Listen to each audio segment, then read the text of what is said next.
Well, hello. Happy day to you. Today I am realizing that I'm a little late on the ball, but I need to make our master blend of fire cider. Now, if you've never had fire cider before, it's a real experience.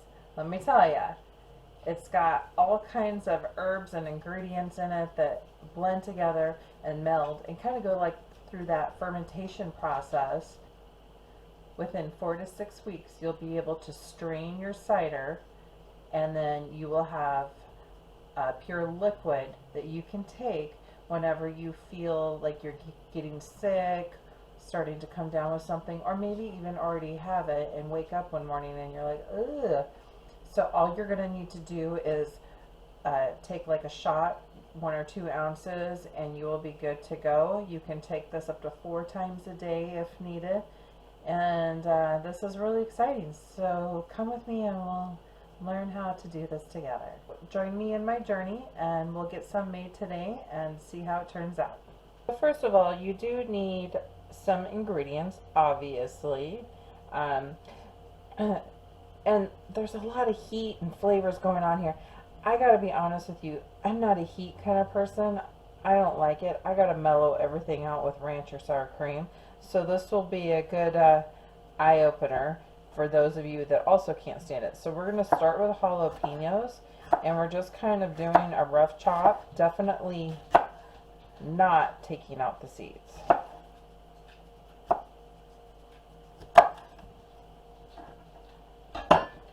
And what you're going to need is you're going to need a great big jar to put everything down into.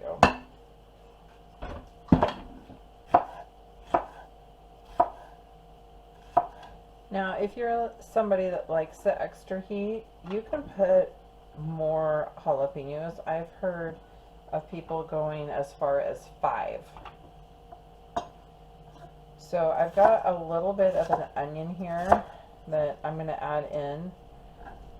Typically, we would do a whole red onion. I ended up using up so many of my red onions for canning that I basically don't have any left.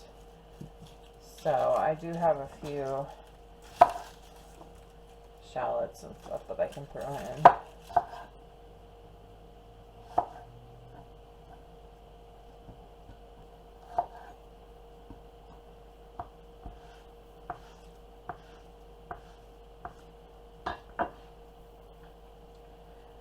Okay, so it took a little bit to get some of those shallots cut up, but I do have that going. So the next thing that I'm going to be adding in is my horseradish.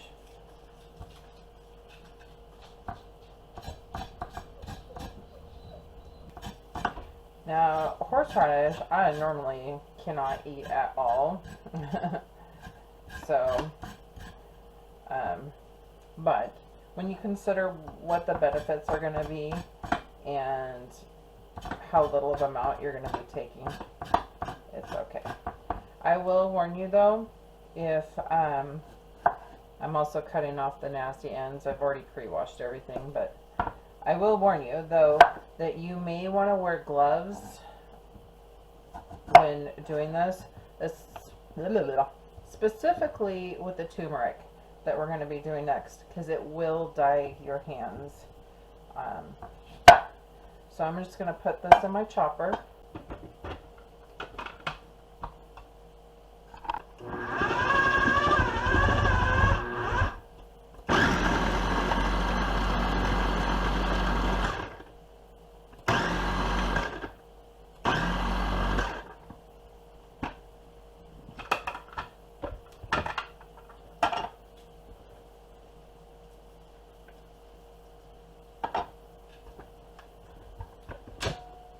As you can see, we've now got it chopped down pretty good.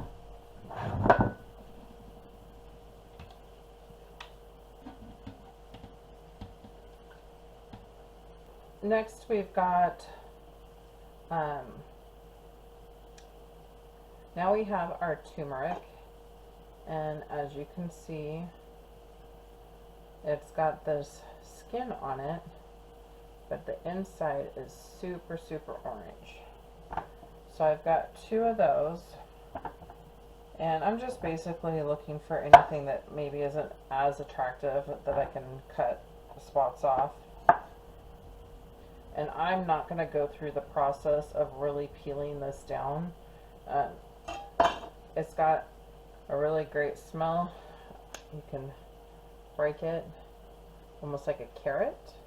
Actually, if you think about it, it really does look like a carrot kind of on the inside.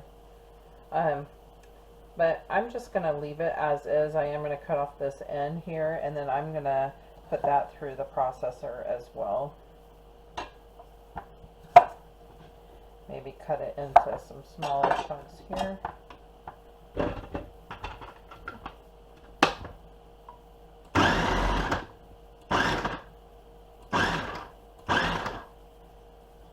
And that's so pretty.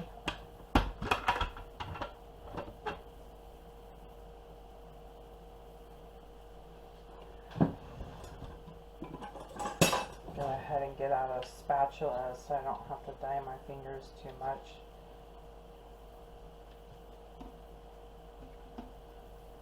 Because this will definitely dye your fingers 100%. In fact, I think even just from cutting the ends, my fingers have turned a little bit. Okay, next we're going to do garlic.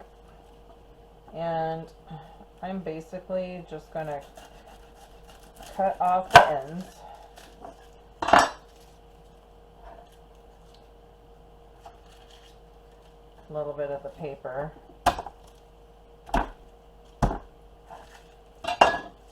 A lot of this paper will come loose. I'm not going to be too worried about peeling them a whole lot. Just whatever's willing to come off, just easy, simple. A lot of times when you hit it with that knife, it wants to come off naturally. Again, I'm going to cut the bottom off. And I'm just going to continue to do this.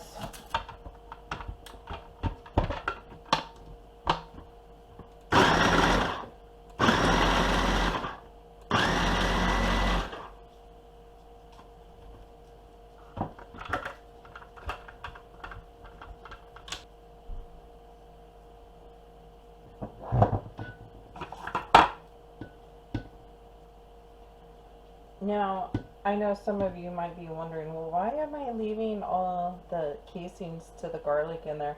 And honestly, it's not going to matter. It's just going to add to the overall flavor because it's going to get strained.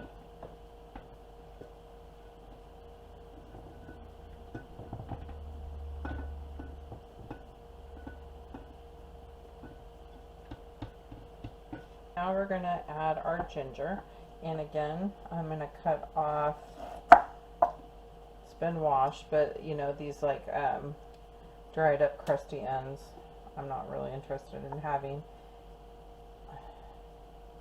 And I really don't see a whole lot else that has concern to me. I'm going to give it a little bit of a help for the blender here.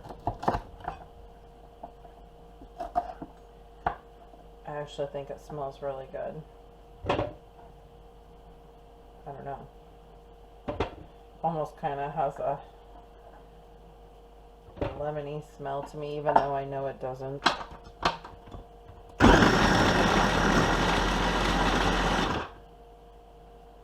That's so pretty.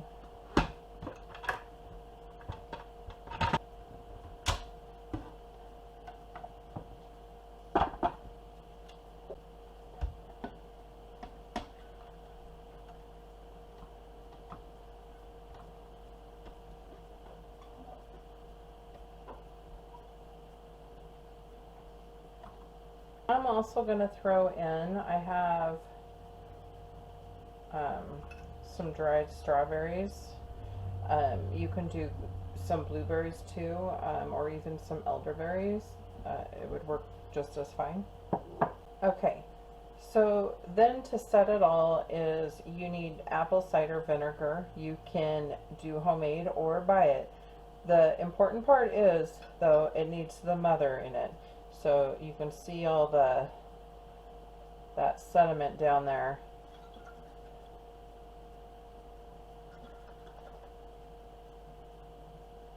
Try to get that worked away.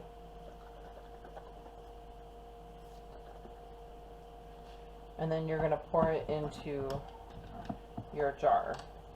Now, use whatever you have. I'm using an old pickle jar from a lifetime ago.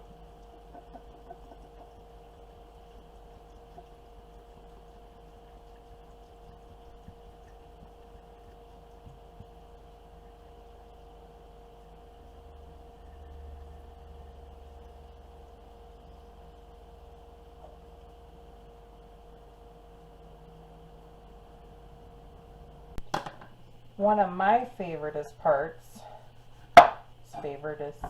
is oranges. Oranges are packed full of so much goodness. So you're just going to chop these with the skins on.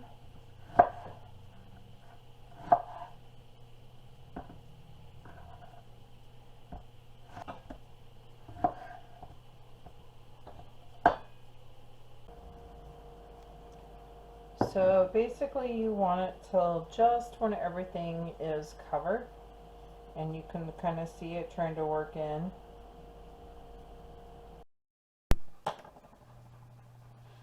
Okay, so then after you've added all your vinegar, you can see it gets pretty full by the time you add.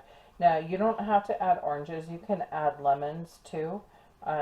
But anyway, it does end up getting pretty full. That's why I elected to go with such a large size jar.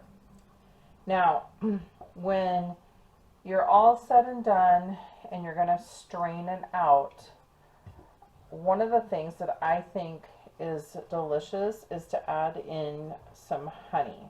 So when it's all said and done and you have it cleaned up and it's just the liquid, you can add in approximately like a half a cup of honey and get it dissolved really good. If you need to, you can heat your honey in a double boiler, but I've never had any problems. And then just go ahead and blend it in with your liquid. I don't do it beforehand because I don't want to be straining out any goodness from that. I just want the honey to work on its own.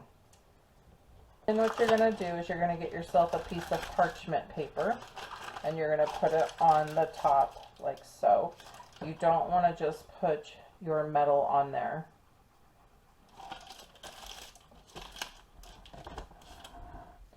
Alright, so I have a huge jar, and this is going to be some really good medicine for us if and when we get sick over this coming winter. Thanks for watching. Hope you enjoyed it.